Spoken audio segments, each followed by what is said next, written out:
গত ৪৮ ঘণ্টা ধরে গোটা বিশ্বের নজর ছিল পারস্য উপসাগরের দিকে। ইরানের দুর্ভেদ্য মাটির গভীর থেকে নিজেদের পাইলটকে ছিনিয়ে আনার দাবি করেছে মার্কিন স্পেশাল ফোর্সেস। মার্কিন প্রেসিডেন্ট ডোনাল্ড ট্রাম্প একে মার্কিন ইতিহাসের সবচেয়ে দুঃসাহসিক অভিযান বলে বর্ণনা করেছেন। তবে আদৌ সেই পাইলট উদ্ধার হয়েছে কিনা সে নিয়ে আছে বেশ ধোঁয়াশা। গল্পটা শুরু হয়েছিল গত শুক্রবার। ইরানের আকাশসীমায় টহল দেওয়ার সময় ভূপাতিত হয় আমেরিকার অত্যাধুনিক F-15A স্ট্রাইক ঈগল। বিমানে থাকা 2 ক্রু সদস্যদের মধ্যে একজনকে তৎক্ষণাৎ উদ্ধার করা গেলেও নিখোঁজ হয়ে যান অন্যজন।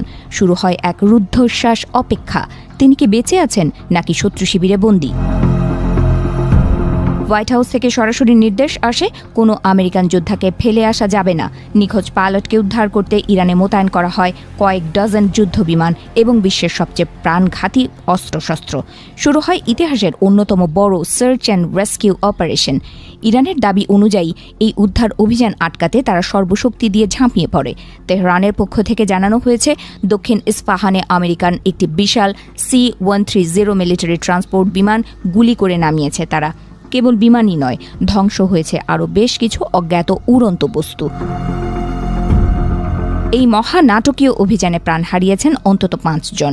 ইরানের পক্ষ থেকে জানানো হয়েছে, সংঘর্ষ চলাকালীন আকাশ ও স্থলপথে চরম উত্তেজনা ছড়িয়ে পড়ে। সংবাদ মাধ্যমের রিপোর্ট অনুযায়ী কেবল আমেরিকান বিমানই নয়, এই ডামাডোলের মধ্যে একটি ইসরায়েলি ড্রোনও ভূপাতিত করেছে ইরান। উদ্ধারকারী দলের প্রধান অস্ত্র ছিল ব্ল্যাক হক হেলিকপ্টার।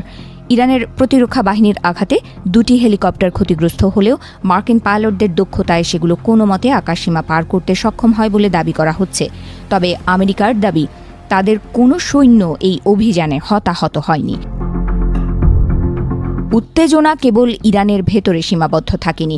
কুয়েত সীমান্তের কাছে আমেরিকার আরও একটি ঘাতক বিমান এটেন ওয়ারথগ ভূপাতিত করে ইরান। প্রায় 174 কোটি টাকা মূল্যের